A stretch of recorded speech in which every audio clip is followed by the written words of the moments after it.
On to Jordan. I'm sorry. Oh, that's okay. Good morning, everyone. Glad to see so many people here today. This is really exciting. And I'm excited to introduce our speaker for today. Today's presentation is Bees, Invasive Bugs, and More.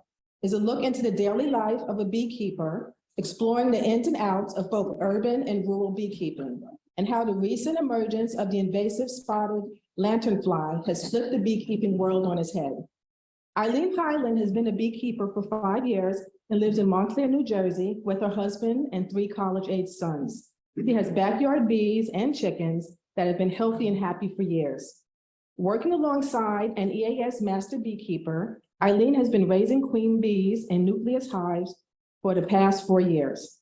With experience helping urban beekeepers with rooftop hives, including the Liberty Science Center, to rural farmland and commercial beekeeping apiaries. Am I pronouncing that? Apiaries, okay. Eileen has gained a greater knowledge and understanding of beekeeping and its many hardships in those efforts. She uses both her professional education as well as her firsthand experience to provide insight in what can be done to help the bees, birds, pollinators, and all other animals of our neighborhoods. And as you all know, Eileen is also a fellow Master Gardener, class of 2018, and a Master Preserver 2022. She has experience working both as a Master Gardener on the helpline and judging canning entries at county fairs. She is known for enthusiastically talking about bees and chickens with anyone willing to listen. So everyone, please extend a warm welcome to Eileen Highland.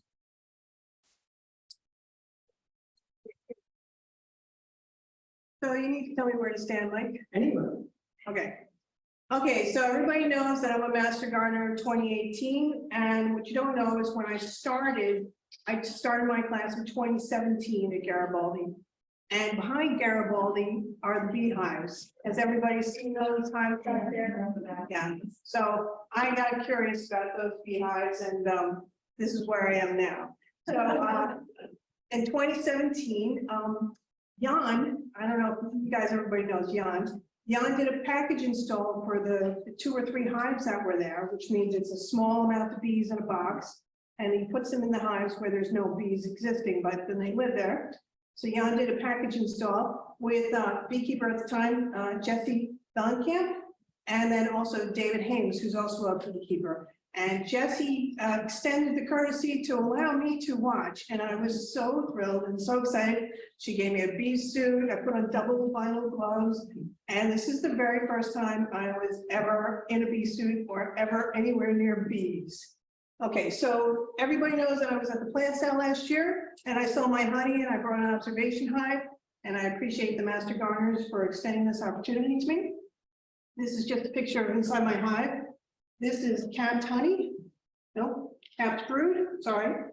That's brood in every stage. Eggs, larva, pupae. And that's from my hive also. Every picture you're going to see in here is one from something I've taken myself in my beekeeping experience. Okay. So this is a video of me doing package install at Garibaldi.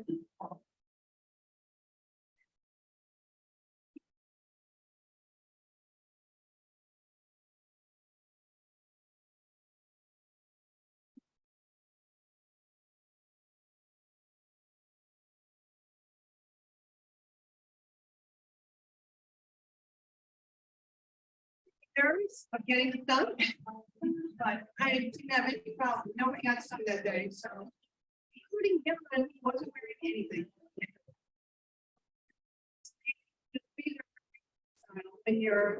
When they're clean, getting installed.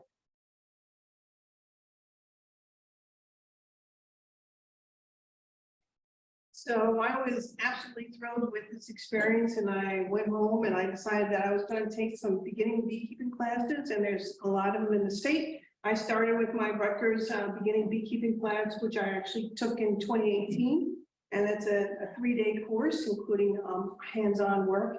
And then I went on to take the Essex County beekeeping class, which is what's going on right now at Garibaldi. That's the reason why we're not there, because the beekeepers are there. They have to take the class early in this time of year because purchasing bees comes very fast and installing hives comes even faster. So they have to get educated, they have to pass, everybody that wants to become a beekeeper in the state of New Jersey has to take a certified course and they have to pass it. And then they have to have a field day before they're allowed to get bees, technically. So, yeah, so that's mine. And like, we go to the next slide. So this is me beekeeping at Liberty Science Center with Joe Lino, who's also another beekeeper that helps the hive behind Garibaldi. And he allowed me to go with him to do the bees on top of Liberty Science Center.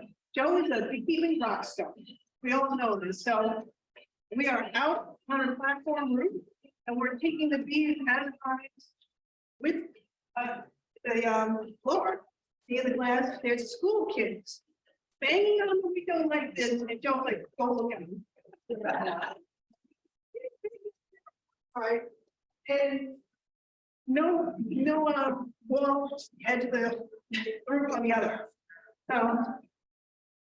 So now we blew the bees out of the hive, so we get them out of honey boxes. So we bring the honey boxes back to extract. But those bees know to go back into the hive by the pheromones they smell from the other bees. And they're literally marching back into the hive up that ramp. And they're going to be fine. But we had to go through the Liberty Science Center, and we could not have one little bee escape. So, because people would get a little upset. It's the entrance to the hive on the outside. It goes through the glass. And this is the observation hive inside the Liberty Science Center that Joe used to take care of. Taking pictures of them. So the urban beekeeping on top of roofs, I've also done it in a few other places with Joe, where I actually had to put like an aluminum ladder against a wall, climb up it, step on top of some air conditioning equipment, put my hands on a really hot blacktop roof, and then get up there in 85 degrees weather. All the heat is coming up. I don't know why anybody wants to do it on a roof. So the contrast to that is this is preserved farmland beekeeping. And these are hives and preserved farmland that I help out with. And there's a lot of different places that I work with, EAS master beekeeper that I work with. And he puts hives on their property. So in New Jersey, if you don't, if you have a big piece of land and you don't want to sell it to developers, the taxes are very high. So what they do is they ask for a farmer to come in and do some kind of farming on it. And beekeeping is a type of farming. One of the properties, they have a tree farm, a Christmas tree farm. She does that also. So this is where I get to go to work. Okay, you can go to the next one. Let's see. So I'm just going to go through a few concepts how honey is made. This is a honeybee. She's drinking nectar from a flower. She is a forager bee. She flies back to the hive. She fills up her honey prep, a separate stomach inside of a bee. It's not the one where she actually eats and digests. It's a separate holding pouch. She fills it up with nectar. She flies back to the hive. She gets the entrance. And there's a receiving bee that will they will share proboscises, and she'll pass the nectar that she has just brought back to the hive to the receiving bee. The receiving bee will run up and put the honey in a nectar cell, but this forager, as soon as she's done dropping off her honey, she's back out again. It's like in and out all day long. A honeybee only produces 1/12 of a teaspoon of honey in her entire lifetime. And she only lives for about 6 weeks. So, yeah, and they literally work themselves to death. So this wing is absolutely perfect. This is a pollen gathering bee. Now, they all have different jobs at different times. And this bee, she's got pollen on her pollen baskets. So she goes up to a flower, she gathers the pollen, and it's all over her, and she starts brushing it off like this. She usually has a little stripe down her back because she can't really reach the whole thing, you know? And then she pushes it all into her pollen basket, adds a little bit of nectar to just kind of stick it there, and she fills up that pollen basket. And her job is to go back to the hive. Now, she might have to deposit that into a cell herself. She knocks it off her pollen basket, she puts it in a cell, and she backs it in with her head. So that's her job. Now, when the honey does come back to the hive, nectar, it's liquid like this. This is Edward. Edward's my salesperson today. He's my youngest son, and Edward also did take a beekeeping class with Penn State University. And so he's got the certification and he helps me. So in the hives, he helps me, but the other brothers help carry stuff. That's for free. You don't have to be a beekeeper to do that. So there's a beautiful frame of capped honey. So what the bees do is they take this nectar, and it has to be a certain percentage of humidity. It's anywhere between like 15 and 18%, because otherwise it will ferment. This is why honey lasts forever. So they fan it to dehydrate it. So the bees, you'll see them outside the hives in the summer. Sometimes they're bearding. You see a bunch of bees and you're like, whoa. They're just fanning. They're circulating the air. So that way this dehydrates into this. And as soon as it's the right humidity, the bees cap it over, and that's a beautiful frame of honey. Okay. So how do we get the bees out of the hive to get the honey? These are my hives in the backyard. I live along the Alonzo Bonneville Nature Preserve. I'm really lucky. I have a river behind my house and nobody really there. It's lined with Japanese knotweed. We'll talk about that. And I don't always need further hives right away either. So these are the honey supers. And right here is a division where I put something that's called a queen excluder. It's just a very thin frame that's got narrow openings, and the worker bees can squeeze through these openings and deposit the honey up there and come back and forth. But the queen's thorax is too big and she can't get through, which means she will not lay any eggs in these boxes. This is only for storing honey. And this is important because when we beekeepers take these boxes off our hives and we start extracting, there are no gushy eggs, larvae, or capped brood inside of it, because sometimes it's mixed and that's just really gross. My honey is very pure. Note that when you buy somebody else's. Okay? So the honey boxes are here. How do we get the bees out? This is called a bee escape. There's more than one way to get the bees out. This bee escape is a one-way. It's flat like this. They go through the hole. They have to traverse through this little maze, and they go down to the bottom at night. When it gets cooler, the honeybees go down to the brood nest to help keep it warm. They all cluster together to keep it warm, and they abandon the honey in the boxes above. And then in the morning they would go back up, but they can't go back through that maze quite that easily. They can if you leave it on for 3 days, but if you take it off the next morning, most of these bees have transversed out of the box. So he's smoking the hive. We're going to take the ratchet straps off, and we're going to remove the boxes above the bee escape. And then if there's any remaining bees, because I'm bringing it back in my car, I have a gas, I mean, not a gas powered, God forbid, a battery operated leaf blower that I use to get it out. Okay, next slide. Thank you. Yeah, that was a few years ago for Joe, so don't condemn him for that one, okay? It didn't happen back then. So the beekeeper I work with, okay, was smart enough not to put bees on the bottom of the hill in his backyard like I did, because I thought, I don't need to listen to this conventional stuff. I'm just gonna put it down there because it looks pretty. Well, if I didn't have 3 boys to carry those boxes up, I would not be a beekeeper.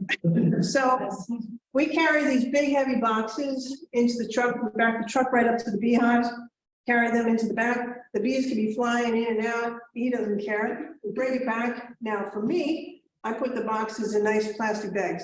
Those are not all my honey supers. I just want you to know those are his. Anyway, and that'll keep the bees in there, and then we unwrap it and we extract. In his garage, we have an extracting system. So this is me in my backyard, hence all the Japanese knotweed, which makes this absolutely beautiful dark fall honey, which beekeepers love. Japanese knotweed. It's prized for its flavor. As a matter of fact, I went to a beekeeping meeting once at the very beginning, and these beekeepers were literally ripping Japanese knotweed out and sharing it with each other in the meeting because they wanted people to grow it. So I told them, no, you don't do that. So, and this frame of honey, I have also entered into the honey show this year and came in 2nd place because it's near perfect. Yep. I think I told everybody that my cream honey came in 1st place for New Jersey. That's the best tasting cream honey in New Jersey. So anyway, it was fun. Okay, so here we go. I've got a hot uncapping knife. So what we do is we have to take the cappings off the frame because the honey won't come out. It's sealed. So this is an uncapping tank. every single piece of wax that gets cut off of this is on cap and tank, and we save every last bit. And it's a sticky mess. That's a hot knife. And I literally have to take the knife and cut up the frame, turn it over, cut up the frame, keep my thumb out of the way. And then we transfer these frames into this extractor. And we're very lucky. We have a 20-frame extractor. Most beekeepers have a 4-frame one with a crank, but beekeeper I work with, his honey gets sold at Adna's in Wyckoff. So he's got a lot of hives, a lot of honey. So, but I still uncap every single one of those frames myself. So that goes in there. So this wax, actually, we put it in a solar wax melter, which separates the cappings from like the bee parts or anything like that, raises the schmutzy stuff, we take that off. And we have beautiful canary yellow, this is called wax. That's why my candles are really very nicely colored, because they're not superheated. So that's how we make the candles. Then I take the wax home and I melt it and I make candles. Okay. So that's the extractor on the left. The honey, I mean, it's in the frames, centrifugal force pushes it out, hits the walls of the extractor, comes down the sides, comes out the spout, and we don't technically filter honey, but we do try to parse out the pieces of wax that you can see, or if there's any bee parts. As you can tell, there's no bee parts because I'm really good at what I do. Okay. Yeah, I'm a little centric about it. So this is my honey tank at home, this honey keg. It's like the size of a keg. That is my son Terrence, who's lifting. Those buckets hold about 60 pounds of honey. And well, 55 about. So I make him fill it up halfway because it's really hard to lift that up and over your head. But Terrence is very good at it. So he lifts it up, he puts it through that's got a little bit of a sieve. So in case there are any bee parts or anything, that keeps it out. And here I am pushing the hand crank and putting it in one bottle at a time. So now the science behind this is we really want to know that the honey is ready for consumption. And the way you find out is if it's got the right humidity. Humidity needs to be between 15 and this line here around 19. That's really the high end, because if it's up here, it can ferment. And if it's got less water in it, it's just gonna what happens to it anyway? It's got less humidity into it. You just took a class. No, I don't know. It's just not good. So I check it. That's a refractometer that I learned how to use. I purchased for myself. And so every single bucket of honey, I test to make sure that it's the right humidity.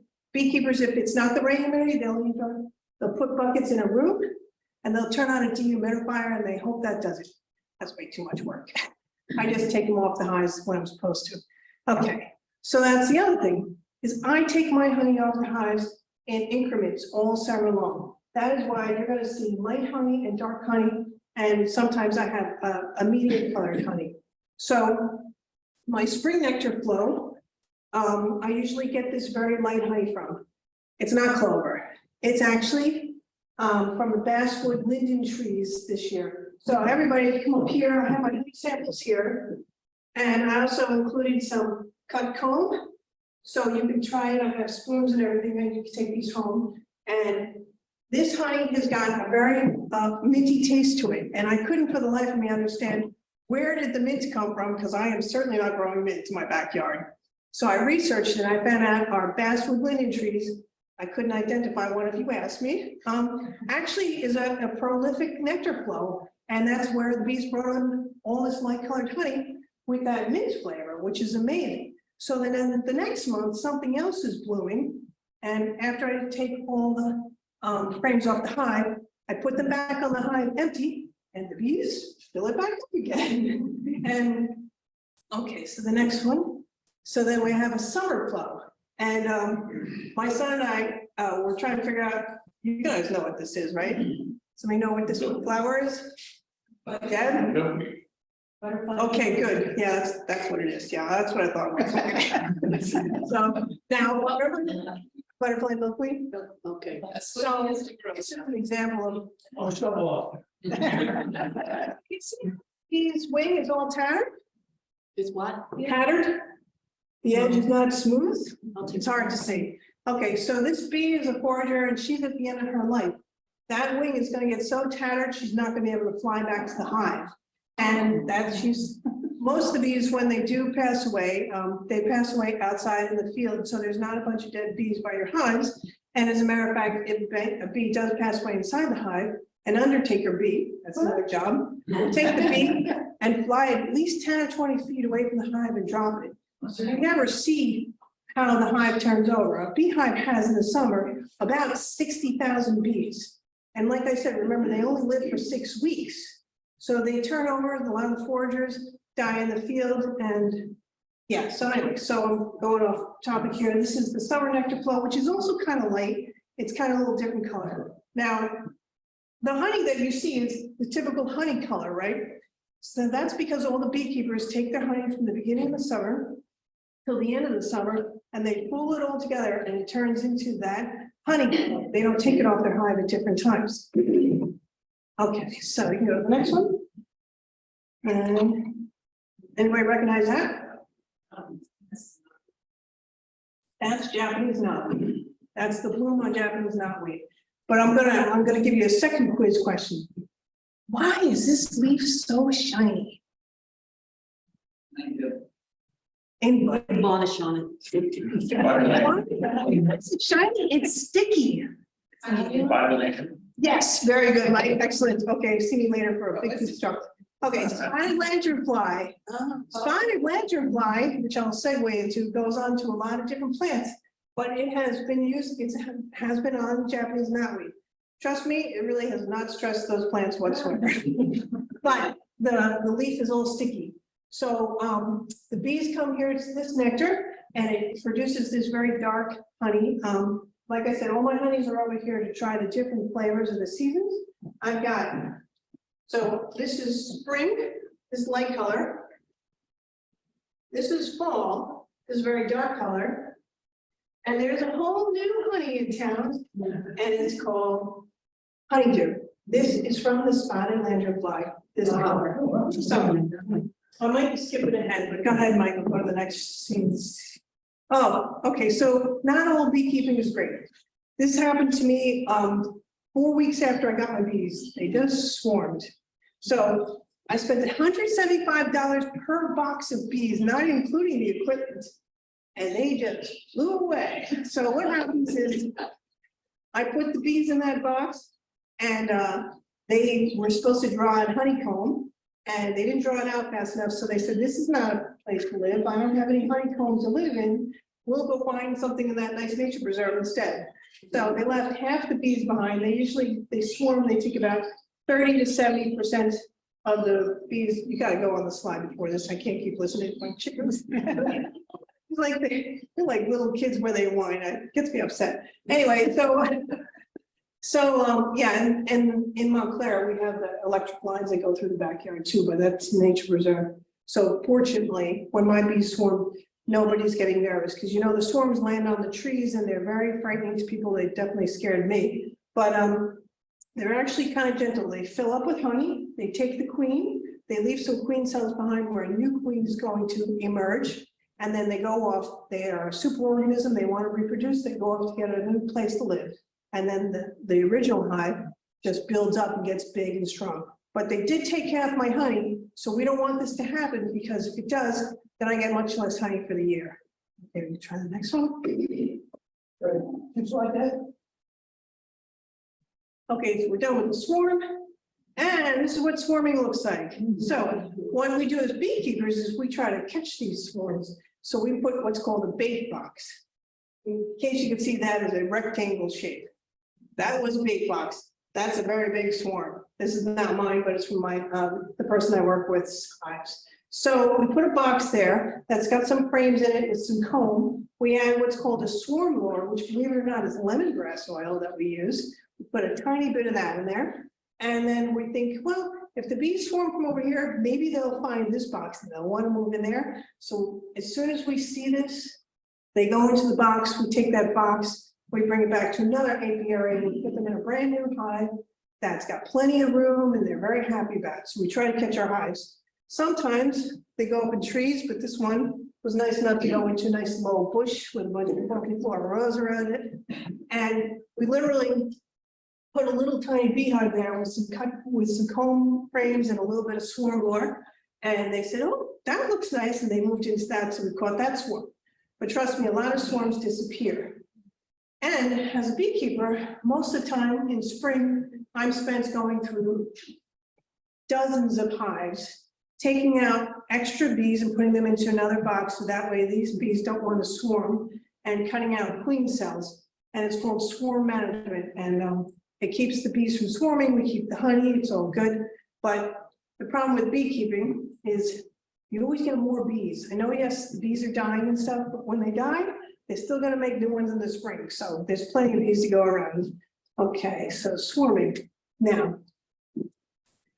So this is another video of catching a swarm with the beekeeper that I work with. And he is a master beekeeper. Really good at this. He's done it for years. Doesn't wear a veil. I always wear a veil. I'm too vain. I don't want to get stuck in the face. So I'm making frames from this little eco hive I have.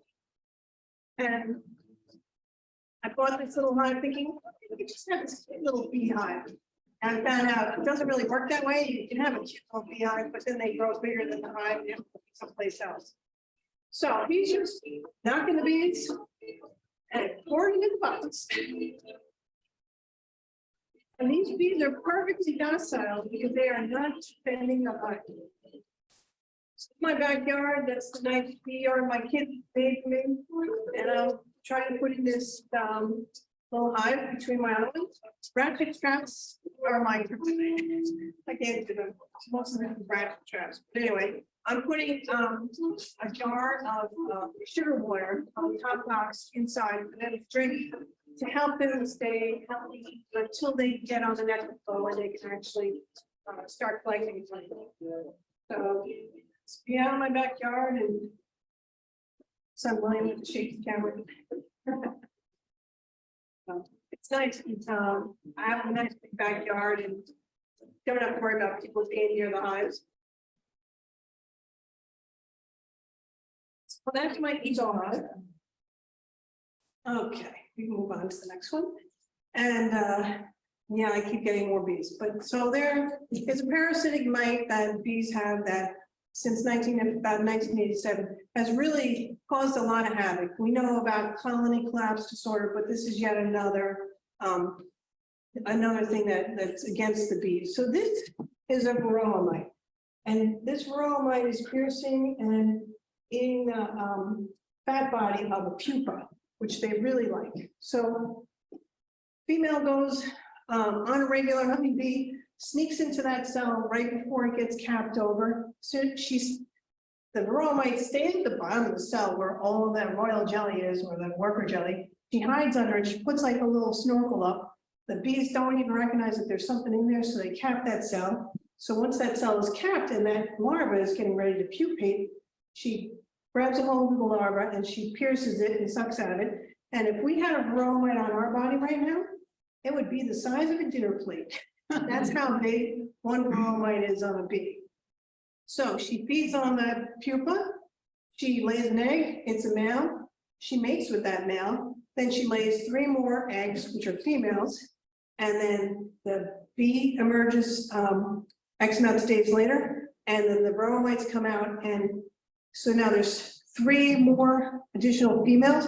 The female dies, the mother dies, and the male dies, but there's 3 more. So exponentially they reproduce, and they either parasitize the bees by actually feeding on their fat bodies, or they pass viruses. And there's over like a dozen viruses that these bees get. So if we don't treat with a miticide, the bees are doomed by fall and they all die. So one of the ways that I have to help the beekeeper that I work with find out if we have these in the hive is we do what's called an alcohol wash. There's alcohol on a bottle there. And I open the beehive, I knock bees into a bucket, I take a half cup of bees, I stick them in there and they die in the alcohol. Yes, it's like getting a blood test. We have to do what we have to do. I shake it, it's got a screen between here. I turn it upside down, the varroa mites scroll through, the dead bees stay up here. I literally have to count how many I see in this half a cup of bees. And then I can determine whether or not this hive is healthy or not healthy. And I literally only want to see, the new regulations are less than 3 mites per half cup of bees. If it's more than that, your hive is doomed. Because there's really not much treatments we can put on it, we can't kill them all. So he's very scientific, he's an engineer, and he saw this schematic on here where we could do 6 wattings at a time, which is great, because I showed you the pictures of those apiaries and how many hives I have to go through. So yeah, I've been earning my stripes as a beekeeper. I do a lot of alcohol washes. Alcohol washes are done before treatment to see what your mite threshold is. You do your treatment, we put a miticide on the hive, and the mites drop off the bees. They get paralyzed, they drop off the bees, and they die because they can't get back up again. And then 56 days later, after this mite treatment, we do another alcohol wash to see if it worked. So usually we'll have like maybe 2 or 3 mites per hive because we're very good and we're on top of it. And at the end, we'll have 0, but it still doesn't mean it's over. I do this for every treatment we do a year, which is about 4 treatments. So it's before and after every treatment. And even despite doing the different treatments, one of my hives for the very first time has passed away. It was my strongest hive. I just saw the mite levels going up and up. And what happens is sometimes a strong hive will go out and rob a weaker hive and bring all that honey back. And not only do they bring the honey back, they bring the mites back. So if there's a beekeeper that does not treat for mites, my bees go out and get covered by mites and come back. Even though I did everything I was supposed to do, I followed all the science, I lost my hive for the very first time. It's been pretty good, I really can't complain. Okay, so next.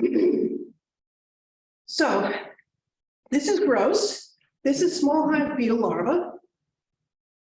So this is a hive that, you know, I help the state apiarist, and we go out to a lot of beekeepers and we help mentor beekeepers, and we see a lot of different hives in different conditions.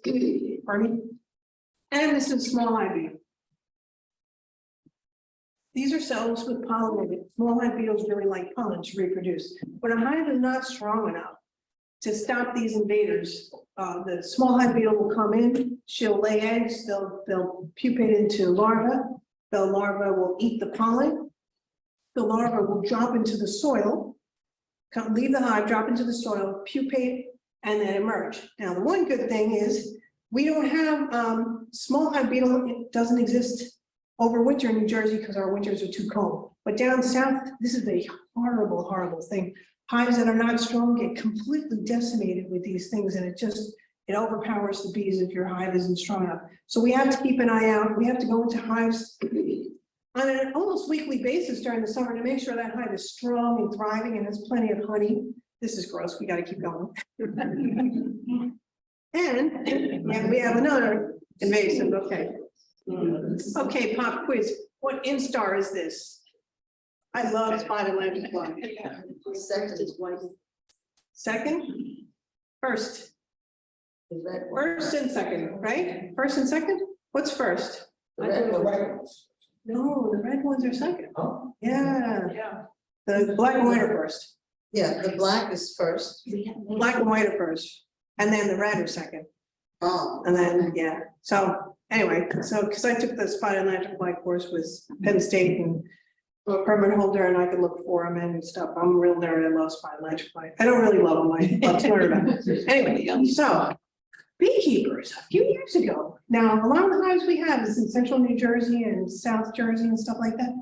We started noting at a time in the summer when we were not supposed to have honey on the hives, which means there was a nectar dearth, which means there was no trees or flowers that the bees could get honey from. It stops around July. They're still bringing in honey. And those hives were filling up with honey when there's nothing blooming. And we could not, for the life of us, figure out what was going on because we didn't even see these. Well, it ends up the spotted lanternfly drinks. So all these little drops, they're piercing the plant stem. They're sucking from it. Look, they go in nice little concentric circles. It's kind of cute, you know. And then as the adults, they can pierce the tree, and they drink from the tree, and they drink the sap from the tree. And as it comes into their bodies, the tree's got the torpor, is that the word where it's the force of how fast the sap goes up and down the tree?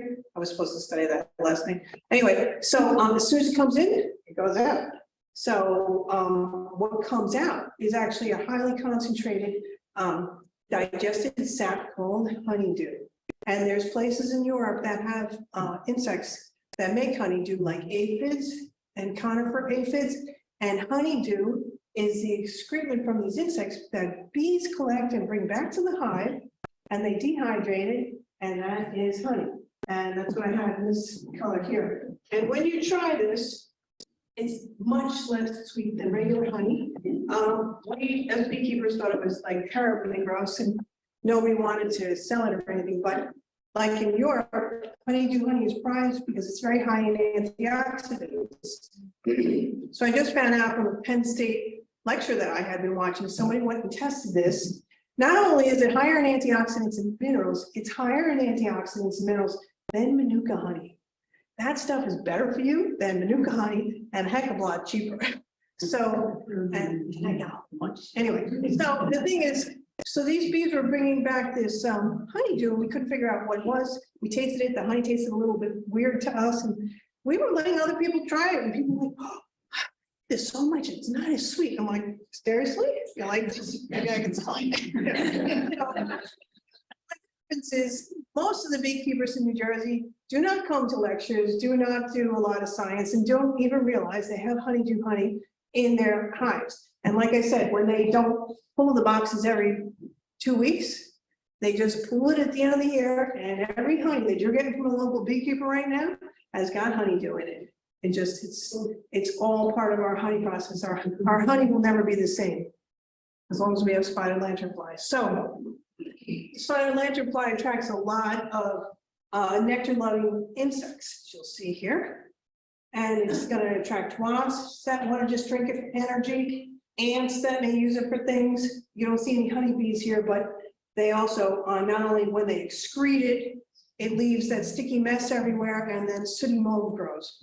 But the one good thing we could say as beekeepers is we didn't have to feed our hives this year. They filled up the hives with honeydew, and my bees are going to overwinter better because they have a rich nutrient-rich source to eat all winter long, instead of me making sugar syrup. So what beekeepers do is we pull the honey off the hive, and then we want to make sure that the bees have enough to live through winter. Not everybody wants to keep honey on their hive because honey is a commodity. It costs a lot of money. Rather than feed it to the bees, beekeepers would rather put sugar and a sugar solution on the hive for the bees to consume energy and store in the cells over winter. That never gets sold as honey. It's just for the bees to consume. So instead of us having to do that now, the spotted lanternfly has filled up all these frames. We have more honey than we know what to do with. Beekeepers in New Jersey, now their bees will overwinter and most likely not perish from starving because it will be honeydew honey. So what's next? So that is my honeydew honey. My niece is really cool. She lives in Maine. She's got cerebral palsy. She doesn't have a job. And I was like, do you think you could design me a label? And she designs all my labels. And she does it on Zazzle, so I have it on all my stuff. That's an ailanthus tree. That's a picture of some hives. It's all green. It talks about honeydew honey. I have labels that explain honeydew honey. And yeah, so that's the honeydew honey that I sell in this cute little hex jar for sale today. I also have it on my website, but anyway. So yeah, and that I trained that spotted lanternfly to close right now. In case you guys don't know, the best way to do spotted lanternfly, they got 3 good hops. Yeah, they have to be the 3rd one. You got it. Another way, because I like to kind of collect them. So you get a Snapple bottle with the wide lid. If you come at them from behind, they jump backwards right into that bottle. Yeah, my kids are like, Mom, can you please get rid of those spotted lanternflies? They're jumping around the bottles. Yeah, that's wishes, and you don't get to keep them in. I like to keep them.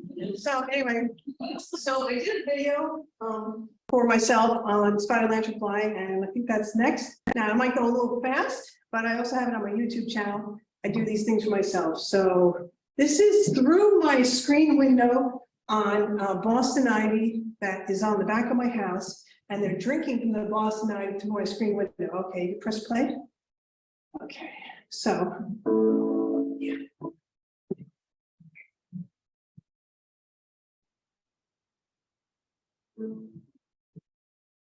So any questions, you guys can ask me at any time. Spots. Watch these things follow over these vines to my screen. And then the bees are attracted to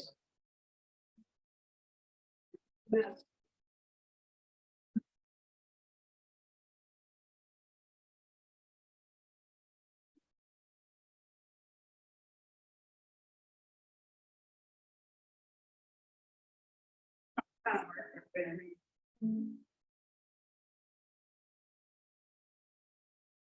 So this is a long video, and I narrated it. Beekeepers are happy to have this flat survives. It's a USDA product. It's real honey.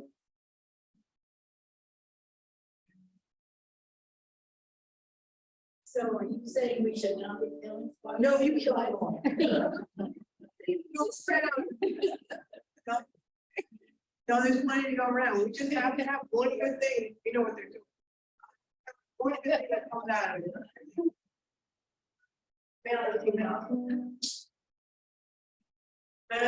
But I got a lot of honey this year. The hives are big. Those are my boys up big. You see that here? Okay, that's not real honey. But it's color of the honey that comes out. It's also very big and short. Yeah, it's very thick and yeah, cloudy.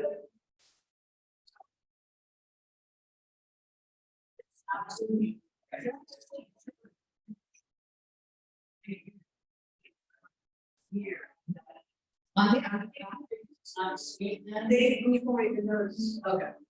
Notice it just enacts the flavor somehow. Each. But if you want to do figures for better than others, but it's amazing when I do taste it. Okay. It's fun. Some people, you know, it just depends. So.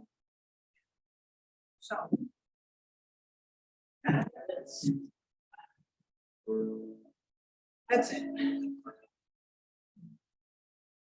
Okay.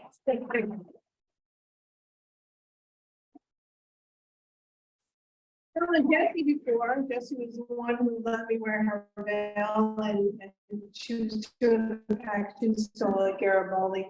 If I had known how much work there was in beekeeping, because I, especially carrying the boxes, I probably wouldn't do it, but I'm really lucky. Like, I get help from the boys, but if I had to do this myself, I would just take that box and I would take some frames out and put it in another box, split the weight, and then move it up and down the hills. So it is possible to do beekeeping by yourself, but everything in life is better to do with a friend. And I have a really good beekeeping partner, and then I mentor that he mentors me. And I don't know if I mentioned I'm now enrolled in the Florida State Master Beekeeping Program. I'm trying to go to be a master beekeeper so I can better educate people on bee. So thanks. So now, any questions? Because trust me, if you don't have them, I have. Okay, Mike. You're still raising the chickens, or Oh, that's the next topic, right? How about that? you again? need some more boys, or Oh, haven't yeah. found one. Although the pecking order is real. To listen to them whining makes me crazy. Okay, Jeffrey. What are you tell us about one of those, I guess, quote, disastrous experiences that you had where you thought, oh my God. Oh, boy. So I will tell you that when I took my Rutgers beekeeping class, that was the very first class that I took. We went out to the apiary. I shouldn't tell these horror stories, but we all got our veils. We were all told to bring our veils to go to the apiary. And we walked out there and people chose not to wear them. Now I could say that I have a chair right here. See that right there? That's a little tractor chair. I sit next to my beehives and I watch them. My bees are very gentle because I raise queens that I put in my own hives that keeps the hives gentle. Not every hive is like that. If you want to get a lot of honey, you might have a hive that brings in a lot of honey. It's not as gentle. Well, we went out to these Rutgers hives. We were getting taught. This one girl, even though we were told to wear light colors, don't wear wool, and wear a veil, she had very long dark hair and she had a purple fuzzy sweater on, and she walked over to the hive like this because she was used to going to her friend's hive, and she went like this. And what went up her nostril but a bee? And I was watching this, and the beekeeper, she ran right over to her, she grabbed her face and she pulled that bee out of her nostril, but not without her getting stung. And then that let off an alarm pheromone. They all went in her hair. Oh, so she started getting stung on the head, and then she finally walked away. And then she was telling us the next day when she came to class, I'm like, you get the first bee veil. I said, I'm giving you a veil. You get the first one. She says, well, I don't know, the bees were following me around all day. Well, I since learned the reason why the bees were following her around all day, she had alarm pheromone in her hair. So the bees could smell that. So once a bee stings you, lets off a pheromone, and another bee will come. They are defending their hives.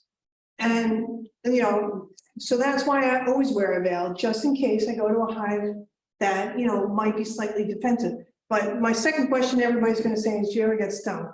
I very, very rarely get stung. I wear 2 pairs of vinyl gloves that they could still sting through that. I'm very careful where I put my fingers. If you squish bees, they sting you. And if you have aggressive, we don't say aggressive, defensive hives, they might sting you. But the beekeeper and I that I work with, if there's a hive and it's ever slightly defensive, we're totally requeening this hive because we make our own queens.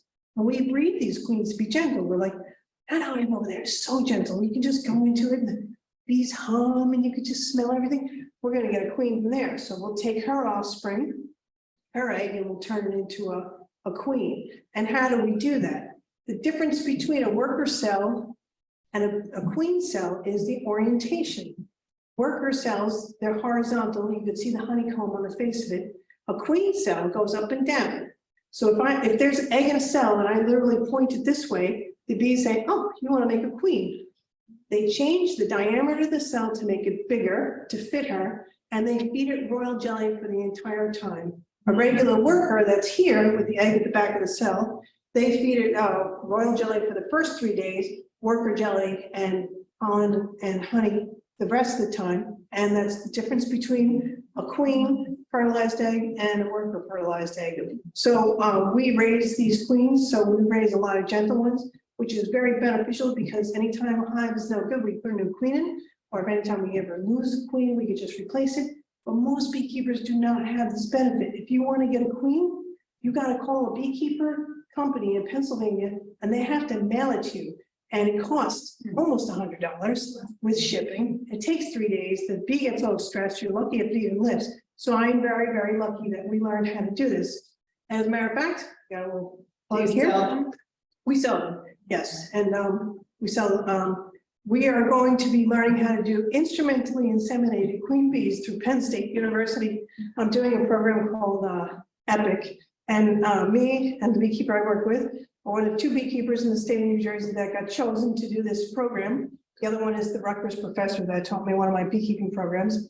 And I'm going to learn how to instrumentally inseminate queen bees so we can make gentler stocks. And I can share these bees with people in New Jersey so they can have gentle bees, hygienic bees, bees that are stronger for the varroa. So that's the whole point of the program. And I'm going to be learning that in June. So that's kind of cool.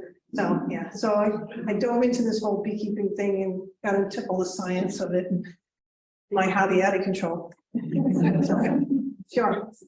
Are there any classes available now? Absolutely. Right next door, the Essex County beekeeping class is going on.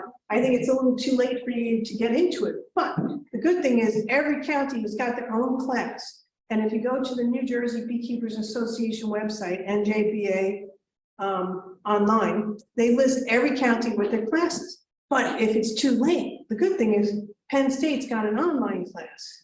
Actually, Essex County's got an online virtual class too that you can take. And you can go at your own pace. And Edward took the Penn State Extension class online, you know, when no classes were available, and he passed that one. And just going to a local bee club, when you look at when their bee meetings are, and just showing up and talking to people, you don't have to get bees yourself. You can just hang out with the beekeeper. Every beekeeper wants help. So you can just shadow a beekeeper and they'll mentor you and teach you stuff. So, okay, anybody else? Okay, go ahead. Oh, sorry, back there. Fine. I was just gonna say, and I just wanted to ask, is there, what exactly involved? And could it be used to be uninvolved? Okay, so fermented honey is not safe for human consumption. It's not like sauerkraut, where we want it to be fermented. It's actually spoiled. What you want to make mead out of, honey wine, is regular honey that's not fermented. So you should never look for a deal for fermented honey or anything like that. We don't use the best honey for mead. So the uncapping tank that I showed you, the cappings are in the tank and then the honey drips down. That's actually the honey people make mead out of because it's kind of like baking honey, right? It's the less quality honey. So, yeah, you can't use fermented honey because it's unsafe for human consumption because you can get different sorts of spores and stuff, like things growing there. It's not good, yeah. So, sorry, Catherine was next. Yeah, just quickly, if you don't recapture a swarm when it leaves your hives, what happens to it? Do they sell? Oh, so that's so cool. I love this question. Okay, so there's this really great book called Honeybee Democracy, but what it is, okay. So they leave the hive and they land on something close by. And it's called bivouacking, and that's where you see the giant swarm. And what happens is scouts from that little swarm, they go out and they look for places and they're like, okay, I'm going this way, you go that way. We want to find a box that's around this side, or like a tree cavity, or the inside of somebody's chimney. Okay, that's not good either. And with a little opening that's going to stay warm all winter. And they all come back and they say, I found this place, I found this place. And they literally vote which one they think that they like better and which one they want to go to. And they run around just like they do the waggle dance when they tell people where the best, they tell the bees where the best nectar source is. They do a waggle dance for where the best swarm place is. And then they all together fly up in the air and they fly together. They circle, the scouts are first. They're like, but they still do the waggle dance and tell them exactly which direction to go and exactly how far to go. Yeah, sorry. Oh, Deb was next, sorry. This is a good question. How long does honey last once it's in your jars? Honey lasts forever. Honey has been found in tombs, right? So the problem with the honey is, and I used to throw it out all the time because it was crystallized. Now it's like, oh, this honey's not good anymore. It's crystallized. And you guys may actually even buy honey from me today that's crystallized. There's a new marketing word for that. That's called crunchy honey. I feel like crunchy honey. So actually, I decrystallize honey a lot. The boys know I got a sous vide and we were decrystallizing honey. And I'm like, and I have people that are like, oh, I like crunchy honey. So if you take a scoop of crunchy honey and you put it in your tea, it's gonna melt anyway. If you take your little jar of honey and you put it in a saucepan with a little bit of water, you take your little kettle and put some boiling water in there, it's slowly going to warm that honey up, it's going to decrystallize, and it's going to be good decrystallized for X amount of weeks. Honey crystallizes, and this is how we know it's real honey and not rice syrup, okay? It crystallizes, and the stuff in the store, you'll notice doesn't crystallize, excuse me, because number one, it's probably not real honey, because you can make a lot of money off of honey, and that's why people sell it. And number two, they superheat it to the point where it gets so hot, you kill off all the good stuff in it, and it won't crystallize and it'll always stay liquid. So, sorry, Billy? To Catherine's question, we talk about swarming. When the bees leave and they look for a suitable place, sometimes the suitable place is in somebody's house. And I had a power washer in my house last fall and bees came out. Not a lot, but maybe about a dozen. Do they come back or is it okay just to leave them alone? So it could be one of two things. It could be a honeybee nest, a honeybee colony, or it could be a wasp colony. Some wasps also might be inside your house between the walls.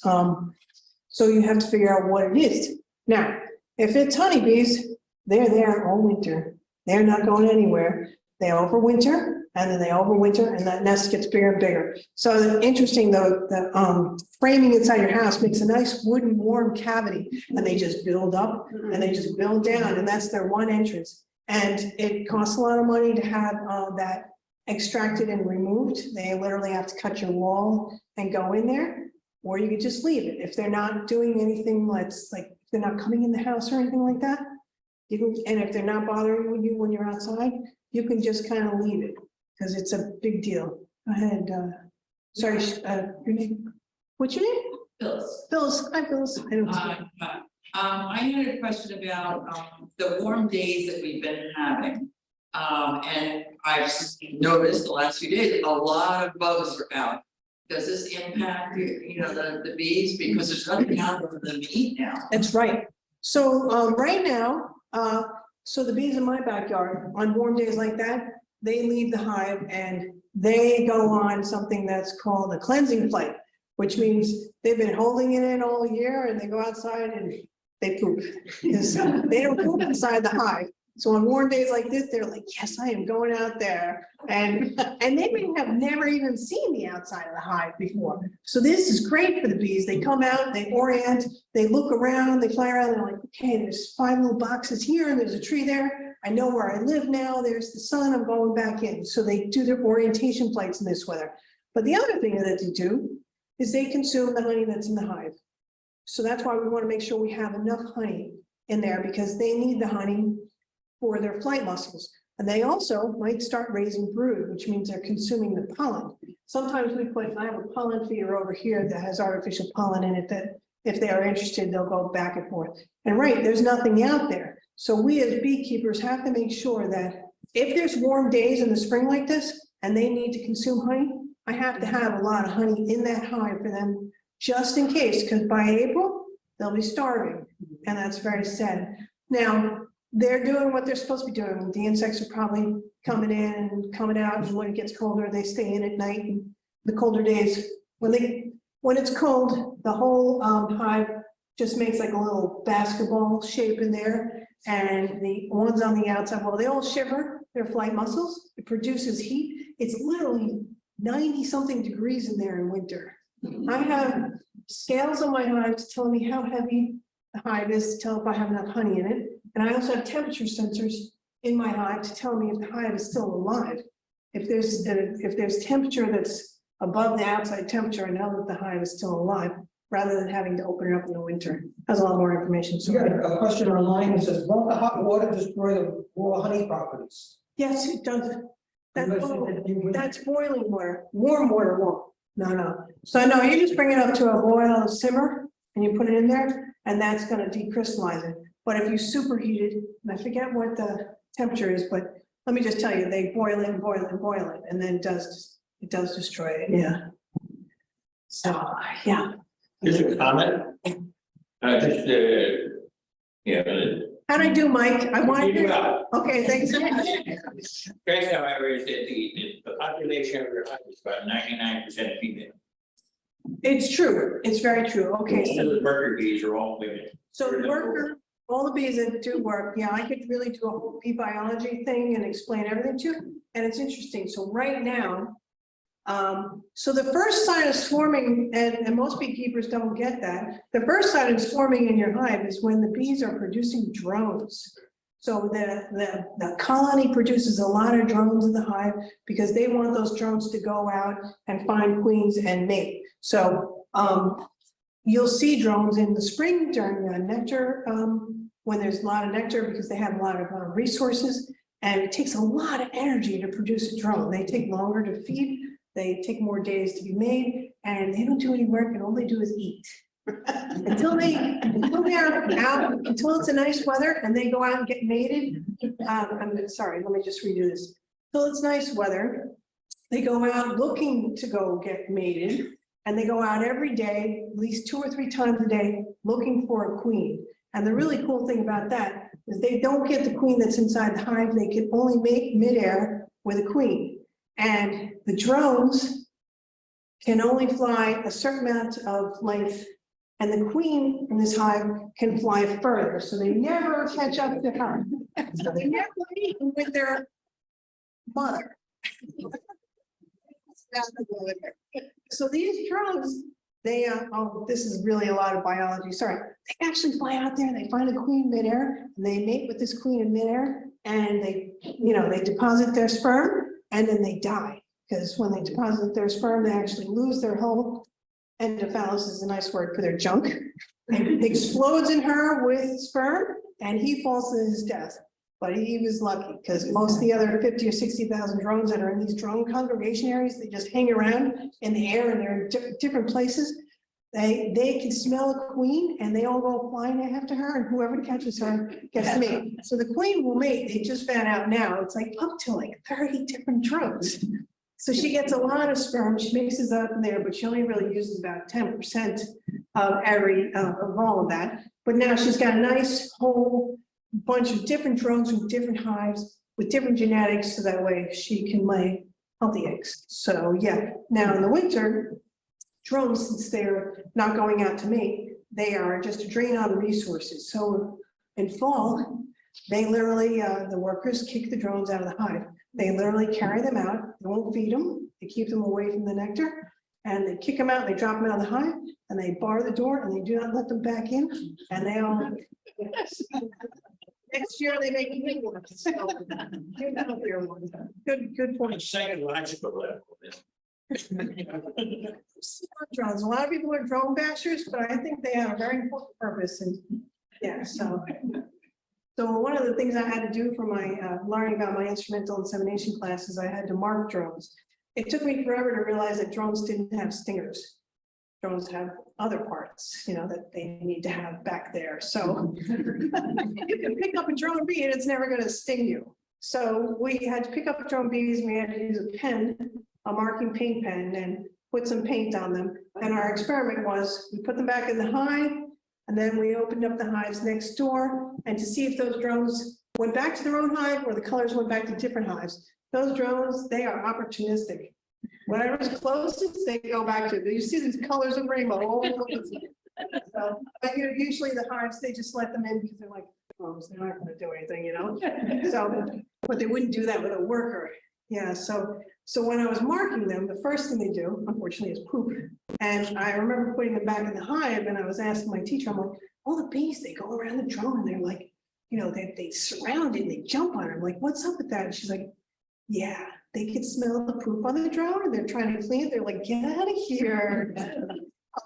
So yes, yeah. So that's probably one of the hardest parts about instrumental insemination, they say, is getting a clean sperm sample, because drones will poop first. So, and takes about, I think, 100 to 200 drones to make one sample. Wow. And you don't get clean samples, so it's going to be interesting, and I'll have to talk on it when I learn it and be able to explain. So, go ahead. Speaking for the rest of us, I think you're on your way to become a doctor of bee life. Yeah. Thank you very much. So the people that I go to the bee meeting that are right next door, they have no idea that I could do a talk on bees, because usually when I'm there, I'm like talking about, you like my shirt?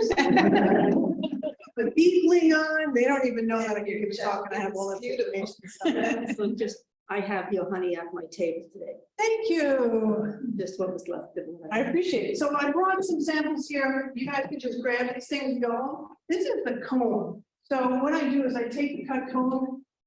We get a box that doesn't have like a frame inside, and the bees build out this beautiful honeycomb. And when I cut the edges off, I have all that extra honeycomb and honey.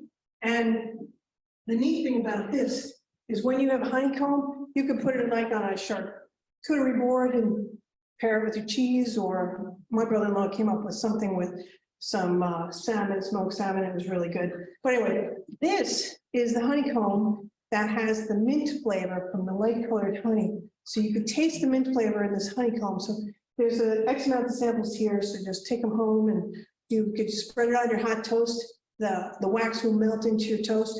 You could eat it and you could swallow it. But I'll tell you, after, like, when I'm out in the bee yard and there's a big chunk of honeycomb on the top that the bees aren't using, we cut it off and we eat it. After a while, I start spitting that wax out, because there's only so many pieces of wax I could swallow. It just goes right through. But anyway, so there's nothing wrong with the wax. Go ahead, Billy. I just want to let everybody know, we find out how multi-talented Eileen is. The strawberry that we crave. Come on, that was actually chickens. Last year, the plant sales committee invited Eileen and her family to the plant sale. She set up her honey exhibit, sold a lot of honey, and it created $5,000 for a bottom line. Wow. Really appreciate it. Wow.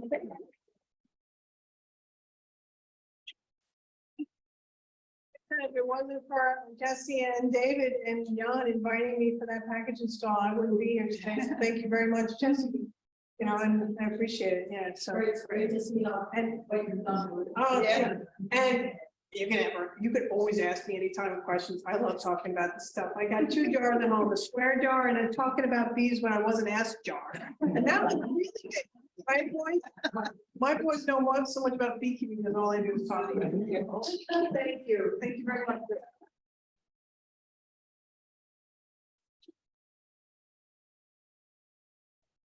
Thanks, Eileen. Thank you.